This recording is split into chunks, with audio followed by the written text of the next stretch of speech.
Morning student. अभी हम लोग इकोनॉमिक्स पढ़ने जा रहे हैं। इकोनॉमिक्स में मांग का नियम और मांग की लोच हम लोग पढ़ रहे थे, जिसमें मैंने आपको बता दिया था कि मांग की लोच की माप क्या है। मांग की लोच की माप 3 प्रकार की होती है।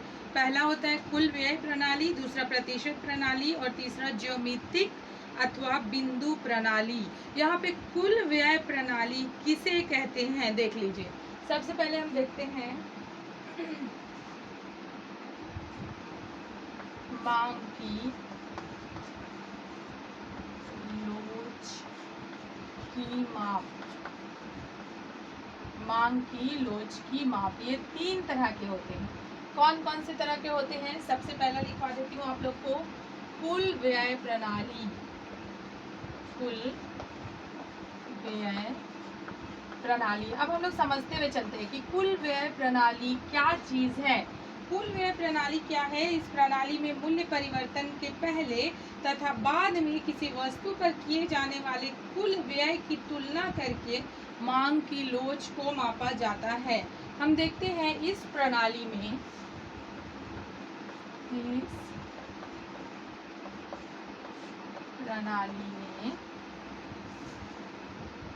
मूल्य परिवर्तन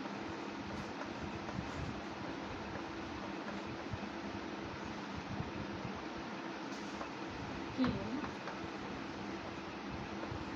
पहले या बाद में, इस प्रणाली में मूल्य परिवर्तन के पहले या बाद में किसी वस्तु पर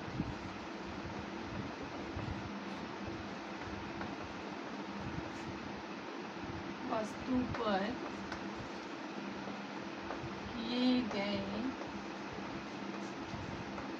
व्यय की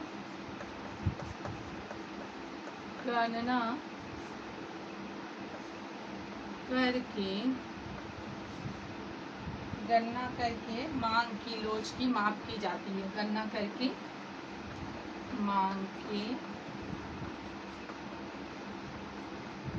लोच की माप की जाती है।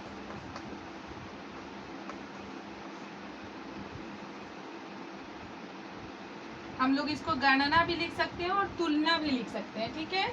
इस प्रणाली में मूल्य परिवर्तन से पहले, इस प्रणाली में मूल्य परिवर्तन के पहले या बाद में किसी वस्तु पर किए गए व्यय की गणना करके मांग के लोच की माप की जाती है, ठीक है। उसके बाद हम लोग उसका तुलना लिख सकते हैं या गणना लिख सकते हैं, ये दोनों वर्ड एक ही हो जाएगा, ठीक है। अब हम लोग देखते हैं कि कुल व्यय प्रणाली 3 तरह के होते हैं। ये कुल व्यय प्रणाली कितने तरह के होते हैं? 3 तरह के होते हैं। 3 तरह से इन्हें बांटा गया है। कुल व्यय प्रणाली 3 प्रकार के होते हैं, ठीक है। क्या क्या होता है पहले देखिए, ए नंबर करके लिखते हैं हम लोग। मांग की लोच, मांग की लोच इकाई के बराबर, मांग की लोच इकाई के बराबर। फिर हम बी में देखते हैं, मांग की लोच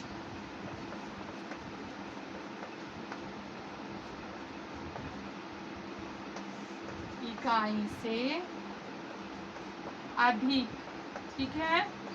और थर्ड वन में हम लोग देखते हैं मांग की लोच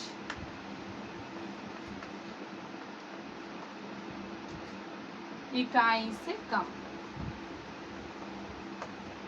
इकाई से कम।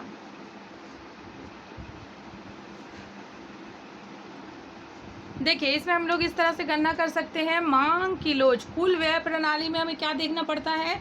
मांग की लोच इकाई के बराबर है, या मांग की लोच इकाई से अधिक है, या मांग की लोच इकाई से कम है। इस प्रकार से हम इस प्रणाली में गणना कर सकते हैं। 3 भागों में बांटकर गणना किया जा सकता है। इकाई के बराबर देखेंगे, या इकाई से अधिक, या इकाई से कम। ये जो लास्ट वाला वर्ड है, इकाई के बराबर, इकाई से अधिक और इकाई से कम, यही इम्पोर्टेंस है, ठीक है। अब हम लोग दूसरा देखते हैं। जो दूसरी प्रणाली है उसके द्वारा बहुत सारे मैथ्स को सॉल्व किया जाता है। ठीक है, दूसरी प्रणाली है, जो दूसरी प्रणाली है उससे मैथ्स को सॉल्व किया जाता है। दूसरी प्रणाली को हम कहते हैं प्रतिशत प्रणाली। प्रतिशत प्रणाली। अब हम देखते हैं कि प्रतिशत प्रणाली है क्या। इस प्रणाली में मांग की लोच को मापने के लिए सूत्र का प्रयोग किया जाता है। ठीक है, इस प्रणाली में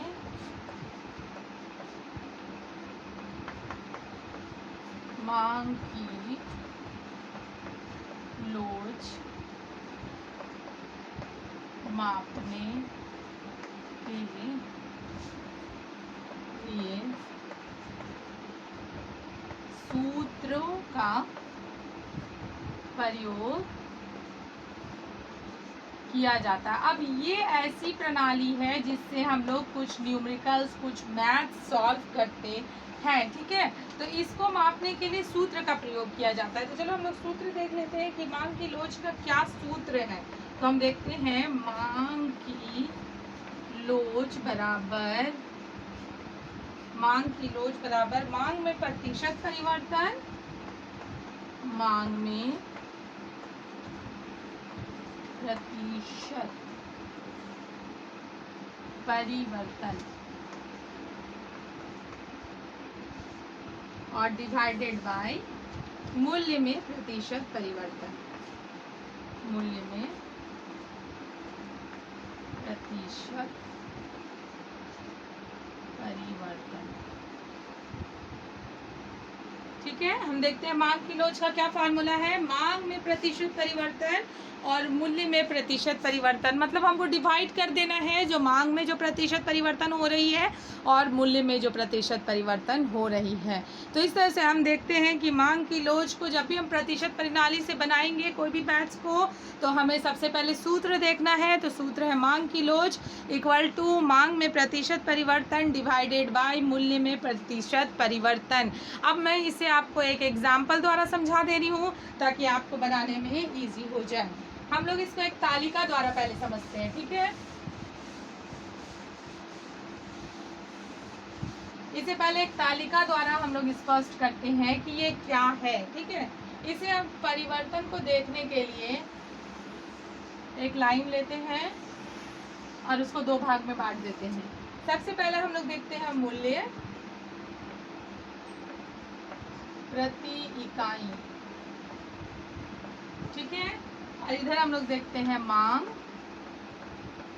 की मात्रा। ठीक है ना, मूल्य प्रति इकाई और मांग की मात्रा। मूल्य में क्या डिफरेंसेस है देखिए, मान लीजिए मूल्य 8 रुपये हो गया तो हमारा प्रति इकाई मांग कितना है 10 रुपये। और मान लीजिए मूल्य घट के 4 रुपये हो गया तो मांग की मात्रा बढ़ गई, तो हम 2 केजी मांग को बढ़ा दिए तो ये क्या हो गया 12 केजी। ठीक है, तालिका से स्पष्ट है कि जब मूल्य में कमी होगी तो मांग की मात्रा में क्या हो जाएगी, वृद्धि हो जाएगी। जैसे मैंने आप लोगों को पहले भी बताया था कि जब भी मूल्य में कमी होती है तो मांग में कुछ प्रतिशत की वृद्धि जरूर हो जाती है। ठीक है, अब देखिए हमको तालिका से क्या पता चला। हमको तालिका से पता चल रहा है कि जब हमारी कीमत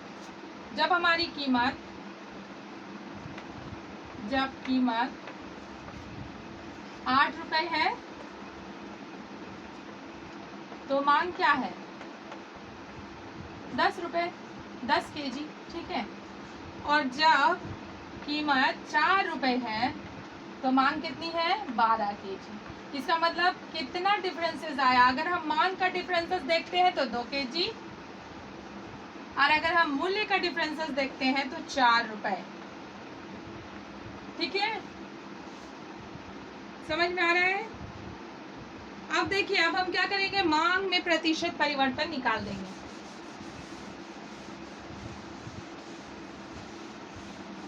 हमने देखा कि मूल्य में 4 रुपए का डिफरेंसेस आ रहा है और मात्रा में 2 केजी का डिफरेंसेस आ रहा है।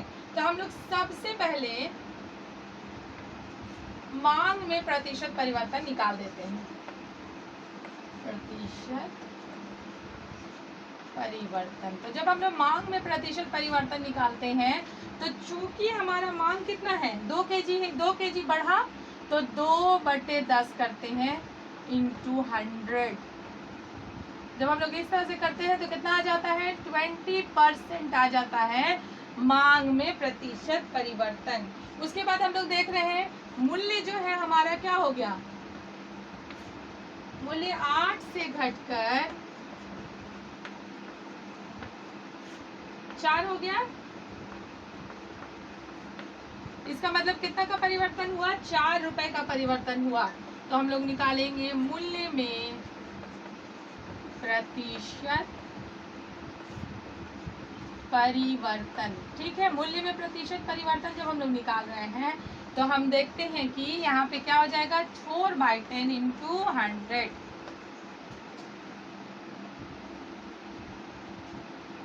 सॉरी, यहाँ पे क्या रहेगा 4/8।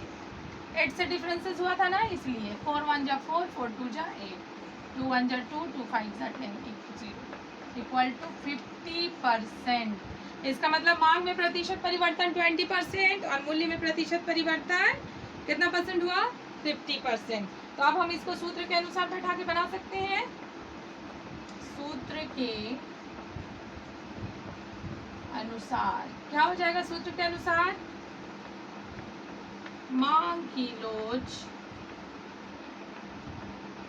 इक्वल टू मांग में प्रतिशत परिवर्तन और मूल्य में प्रतिशत परिवर्तन। तो हम देखते हैं मांग में प्रतिशत परिवर्तन कितना है 20/50। ये 0 0 काट देंगे तो 2/5। यही हमारा निकल गया आंसर। यहाँ पे हम लिख सकते हैं ये मांग की लोच इकाई से कम होगी, मांग की लोच इकाई से कम होगी। ठीक है, इस तरह से इसको बनाया जा सकता है। पर इस प्रणाली में हमें एक बात ध्यान देने की है। अब देख लेंगे ये जो प्रणाली है इसमें अगर हम इस तरह से देखें कि प्रतिशत परिवर्तन को अभी जो मैंने इतना डिटेल से बनाया इसको अगर शॉर्टकट फॉर्मूला के रूप में बनाया जाए तो कैसे बनेगा।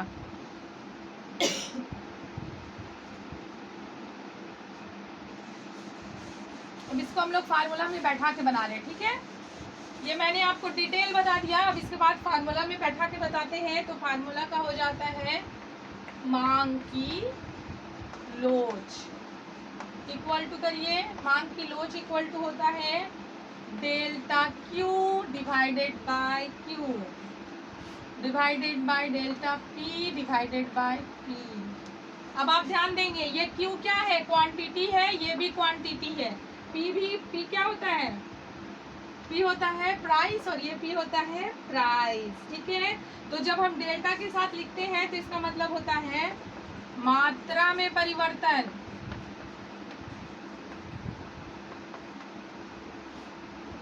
मात्रा में परिवर्तन। आज जब इस तरह से लिखते हैं तो मूल्य में परिवर्तन। देखिए एक एक चीज क्लियर करवा दे रही हूँ कि डेल्टा क्यू मतलब मात्रा में परिवर्तन और इसका मतलब मूल्य में परिवर्तन। अब हम इसको सॉल्व करेंगे। किस तरह से सॉल्व होता है ये, delta Q divided by delta P, यहाँ रहने दीजिए, इनटू पी बाय क्यू। अगर पीछे ही का मेथड लेके हम लोग बना लेते हैं तो क्या होगा, देखिए इसको हटाते हैं यहाँ पर और हम लोग पीछे का मेथड लेके बना लेते हैं तो हम देखते हैं कि क्वांटिटी कितनी थी चेंज जो हुई 2 और प्राइस कितना जो चेंज हुआ 4 इनटू प्राइस था 8 रुपीज जब चेंज हुआ था 2 और क्वांटिटी थी 10 इक्वल टू 16/40। आप इसको काट सकते हैं, इसको कट कर देंगे। देखिए 8 दूनी 16 40। सेम अमाउंट निकला कि नहीं हमारा आंसर में, जो पीछे हम लोग बनाए और जो अभी बनाए ये दोनों सेम अमाउंट निकल गया, यही आंसर है। आप इस तरह से भी बना सकते हैं और उस तरह से भी बना सकती हैं। अब बस एक चीज आप लोग को देखना है कि इस प्रणाली में कुछ सावधानियां होती है। क्या सावधानियां होती है, प्रतिशत प्रणाली के द्वारा मांग की लोच मापने में कुछ सावधानियां बरतनी पड़ती है।